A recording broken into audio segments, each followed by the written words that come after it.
Mis hermanos, hoy vamos a empezar un poco distinto. Vamos inmediatamente a hacer un Padre Nuestro y un Dios te salve por su santidad el Papa Emérito Benedicto XVI, que falleció el día de ayer. Lo haremos en latín. In nomine Dei Patri, et Filii, et Spiritus Sancto. Amén. Pater noster, qui es in celis, sanctificetur nomen tuum. Advenient regnum tuum. Fiat voluntas tua, sicut in cielo et in terra. Panem nostrum quotidianum da nobis hodie, et dimitti nobis debita nostra, sicut et nos dimittivus debitoribus noster, et ne nos induscas in tentationem, se libera nos a malo. Amén. Ave Maria, gratia plena, Dominus tecum, benedicta tui mulieribus, et benedictus fructus ventris tui, Iesus. Sancta Maria, Mater Dei, ora pro nobis peccatoribus, nunc et in hora mortis noster. Amén. Y nos cubrimos con tu preciosa sangre en el nombre del Padre, del Hijo y del Espíritu Santo. Amén. Pues bien, mis hermanos, vamos a continuar en este día. Invocamos al Espíritu Santo que nos dé la gracia y la sabiduría de entender las Escrituras y que logremos a tener un poco de la sabiduría que tuvo nuestro Papa Emérito Benedicto XVI. Espíritu Santo, desciende sobre nosotros y te damos gracias por el tiempo que nos diste a uno de los papas más sabios que hemos tenido en la historia. Y así nosotros rogamos para tener sabiduría a medida que vamos leyendo las Escrituras. Amén. Continuamos con Sirácides capítulo 46. Qué valiente en la guerra era ese Josué, hijo de Nun, que reemplazó a Moisés como profeta. Como lo dice su nombre, fue grandioso cuando se trataba de librar a los elegidos de Dios. Se vengó de los enemigos que lo atacaban e instaló a Israel en su territorio. Qué glorioso era cuando, levantando su brazo, hería a las ciudades con su espada. ¿Quién antes de él supo guerrear como él? Sabía llevar adelante los combates del Señor. No fue una orden suya que el sol se detuvo y en un día duró tanto como dos. Invocó al Altísimo, al Poderoso, cuando su enemigo lo atacaban por todas partes. Y el amo supremo lo escuchó haciendo llover tremendos granizos. Josué embistió entonces a la nación enemiga, alcanzó a sus adversarios y los masacró en la bajada. Así fue como los paganos probaron sus armas y comprendieron que combatían para el Señor. Josué siguió siempre al Todopoderoso. En tiempos de Moisés, junto con Caleb, hijo de Jefoné, actuó bien oponiéndose a la multitud. Trató de apartar al pueblo del pecado y de hacer callar las murmuraciones de los malvados. Por eso fueron los dos únicos que sobrevivieron entre 600,000 hombres de guerra. El Señor los introdujo en su heredad, en la tierra en que corre la leche y la miel. A Caleb el Señor le concedió la fuerza, la que lo acompañó hasta su vejez. Se estableció en las alturas del país y sus descendientes conservaron esa herencia. Así sabrán todos los hijos de Israel que es bueno seguir al Señor. Luego vinieron los jueces. Cada uno de ellos tiene su propia fama. Su corazón no se vendió a los falsos dioses y no se apartaron del Señor. Que sean benditos para siempre. Que sus huesos reflorezcan en sus tumbas. Que los hijos de esos hombres ilustres sean dignos del hombre de sus padres. Samuel fue amado del Señor. Como profeta del Señor estableció la realeza y dio la unción santa a los jefes de su pueblo. Gobernó a la asamblea según la ley del Señor, y el Señor se preocupó por Jacob. Reconocieron que era profeta y que no se equivocaba. Cuando se cumplieron sus palabras, reconocieron que sus visiones eran verdaderas. Cuando el enemigo se presionaba por todas partes, invocó al Señor poderoso y sacrificó un corderito. Entonces el Señor hizo resonar su trueno en el cielo y dejó oír su voz con gran estruendo. Samuel exterminó a los jefes enemigos y a todos los príncipes de los filisteos. Cuando llegó la hora de su sueño eterno, dio testimonio delante del Señor y de su ungido. Nada he tomado a nadie, ni dinero, ni siquiera un par de sandalias, y nadie lo acusó. Incluso profetizó hasta después de su muerte. Levantó su voz desde el seno de la tierra para anunciarle al rey que su fin estaba próximo y decirle que el Señor le haría pagar al pueblo su pecado. Sirácides capítulo 47. Después apareció Natán, que profetizó en tiempos de David. Así como en un sacrificio se reservan las grasas para el Señor, así fue puesto aparte David entre los hijos de Israel. David se entretenía con leones y con osos, como si fueran cabritos o corderitos. ¿No mató al gigante en su juventud? Con una piedra de su honda batió al arrogante Goliat, y así lavó la afrenta hecha a su pueblo. Había clamado al Señor el Altísimo, y éste le dio a su brazo la fuerza para acabar con ese terrible combatiente. Así le dio la victoria a su pueblo. Le atribuyeron el mérito de haber muerto a 10,000. Cantaban sus alabanzas, bendiciendo al Señor, y le ofrecieron la corona, porque aplastó al enemigo en todos los frentes, aniquiló a los filisteos que lo atacaban, y el poder de estos se debilitó hasta nuestros días. Después de tantas hazañas, David rindió homenaje al Santo, al Altísimo, con cánticos de alabanza.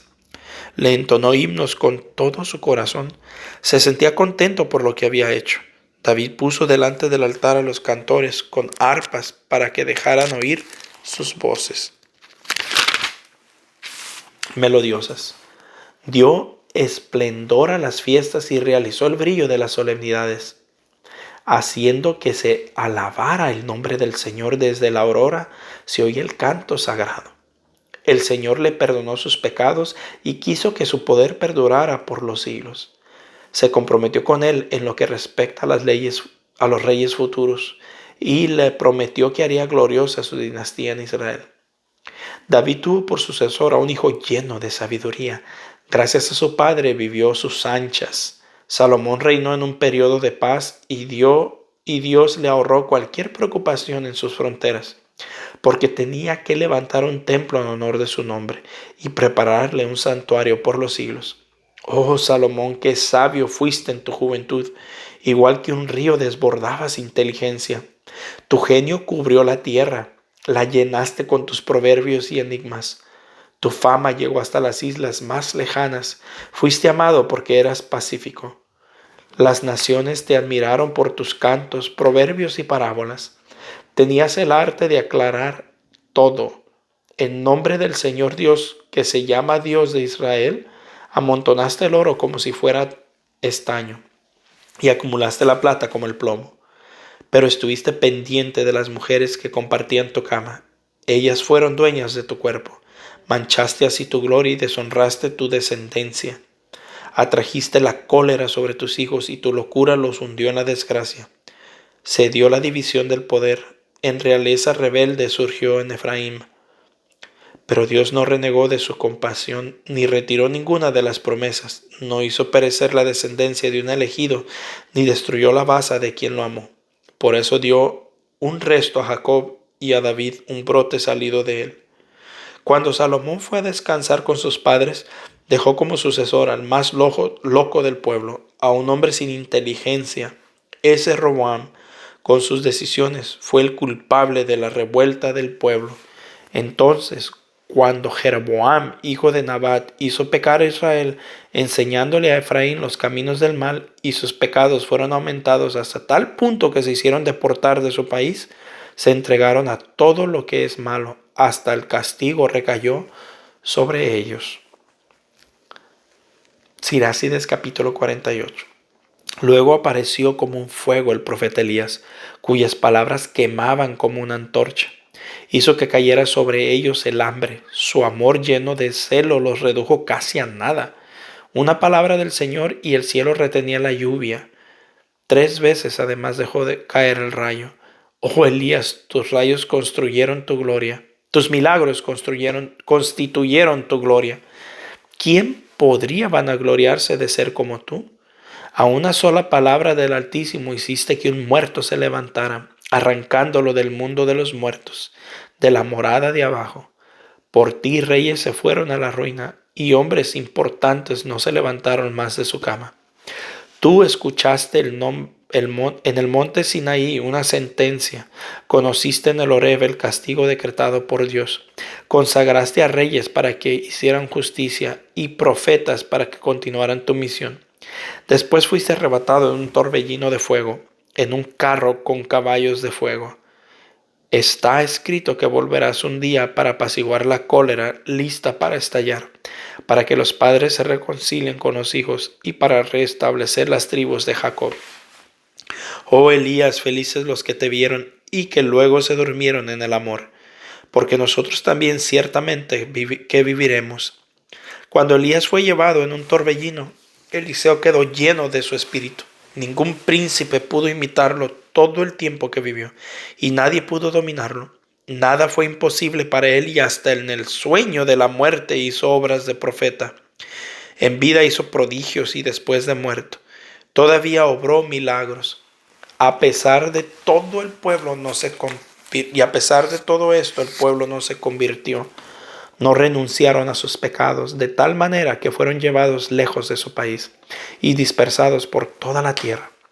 Solo quedó un pueblo muy pequeño con su soberano de la casa de David. De esos reyes, unos hicieron lo que le agrada al Señor, pero otros multiplicaron sus pecados. El rey Ezequías fortificó la ciudad y llevó el agua hasta dentro de las murallas.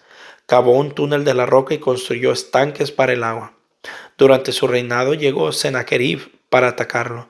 Envió a Rabsaqués, quien se presentó en su nombre y organizó el asalto a Sion. Llegó para jactarse con arrogancia. Todos entonces se descorazonaron y sus manos se pusieron a temblar. Se sentían tan angustiados como una mujer que va a dar a luz. Pero invocaron al Señor, al misericordioso, y tendieron sus manos hacia él. Y el santo desde lo alto del cielo los escuchó inmediatamente y los salvó por la intervención de Isaías.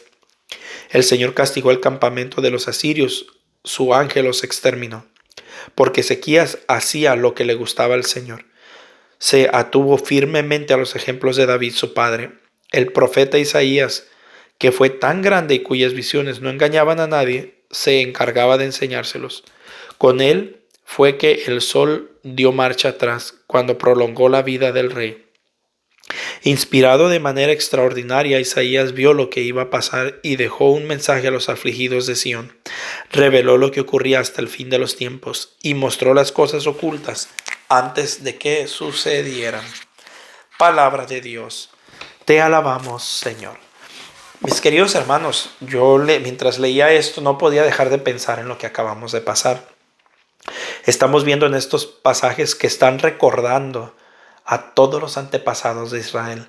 Están recordando a todos aquellos que hicieron historia dentro del pueblo de Israel. Sobre todo aquellos que dejaron bien detrás de sí. No podemos evitar de pensar con el Papa Emérito Benedicto XVI toda la herencia que nos ha dejado, todos sus escritos que nos dejó. Aquí vemos algo similar a lo que hacemos los católicos. Recordamos los grandes santos de la iglesia, pero también tenemos la historia de las cosas no tan buenas que hicieron muchos papas incluso dentro de la iglesia. ¿Por qué toco este punto? Porque nosotros los católicos al menos no tratamos de tapar el sol con un dedo. Sabemos que la iglesia tiene grandes e innumerables santos, pero también hay uno que otro que no es tan santo y cometió sus errores, y de ellos también tenemos escrito lo que hicieron, así como estamos viendo en el pueblo de Israel. Y por último quería tocar un punto apologético. Vamos a leer el capítulo 48, versículo 14 una vez más.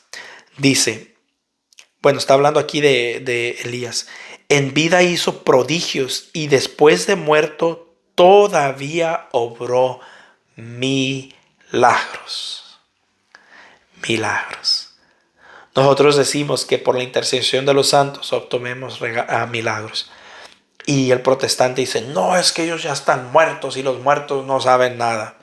Yo pregunto, Si los protestantes estuvieran correctos en que dicen que el muerto, muerto está, ¿por qué Elías, incluso después de muerto, lograba milagros? Preguntémonos eso. Una vez más comprobamos la falsa doctrina protestante y nos aseguramos de la doctrina correcta de nuestra fe. Un fuerte abrazo, la paz del Señor, y les pido que tengamos en oración a su santidad el Papa Emérito Benedicto XVI y a su santidad al Papa Francisco, ya que aunque no ha sido el único Papa, pero ha hecho su carta de renuncia. No significa que ya renunció, para que no vayan a salir chismes que yo dije eso, pero por lo menos lo ha considerado lo suficiente para tener una carta ya firmada en caso de que algo pase con su salud o haya un cambio. Así que oremos por el Papa Francisco, oremos por el Papa Emérito Benedicto XVI, que descanse en paz y que esté en la gloria del Señor. Y nos despedimos. Un fuerte abrazo y feliz año.